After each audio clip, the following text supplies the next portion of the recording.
Tollywood star hero power star Pawan Kalyan గారు ప్రస్తుతం రాష్ట్ర రాజకీయాల్లో కీలకంగా మారుతున్న విషయం మనకందరూ తెలిసిందే.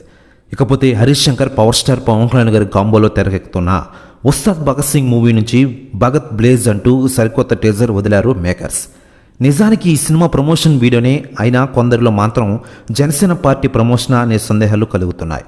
ఏదేమైనా పవన్ కళ్యాణ్ ఫ్యాన్స్ మాత్రం ఈ చిన్న వీడియో చూసి కాలర్ ఎగరేస్తున్నారు. డజీ పవర్ స్టార్ అంటూ సోషల్ మీడియాలో కామెంట్లో మోత మోగిస్తున్న విషయం తెలిసిందే. Ustaad Bhagat Singh movie political heat పెంచడం ఖాయమని, ఈ సినిమాలో పొలిటికల్ సెటైర్లు, సన్నివేశాలు జనసేన వర్గాలు ఊపు తెప్పించబోతున్నాయని ఎప్పటి నుంచో వింటున్నాం. ఇప్పుడు ఈ వీడియోతో సరిగ్గా అదే నిజమవుతుందని తెలిసిపోతోంది. అయితే పలు కారణాలతో ఈ సినిమా షూటింగ్ బ్రేక్ పడింది. ఈ సినిమా కోసం కేవలం వారం రోజులు మాత్రమే కేటాయించారు పవన్ కళ్యాణ్. ఆ తర్వాత ఆయన బిజీ కావడంతో షూటింగ్ పోస్ట్ పోన్ అవుతూ వస్తోంది. ఇప్పటి వరకు ఎప్పటికప్పుడు ఆలస్యం అవుతూనే వస్తున్న విషయం మనకందరికీ తెలిసిందే. ఇకపోతే ఈ గ్లిమ్స్పై సెలబ్రిటీలు స్పందిస్తూ ఉండగా తాజాగా సీనియర్ హీరో నాగార్జున గారు స్పందించారట. ఆయన మాట్లాడుతూ, ఉస్తాద్ భగత్ సింగ్ లేటెస్ట్ అప్డేట్ని చూశాను. చాలా అంటే చాలా పవర్ఫుల్గా ఉంది. టాలీవుడ్ని ఊచకోతకోవడం ఖాయం. రికార్డులు కొల్లగొట్టాలంటే అది ఒక్క పవన్కే సాధ్యం, అతనికే సాధ్యం అది అంటున్నట నాగార్జున గారు.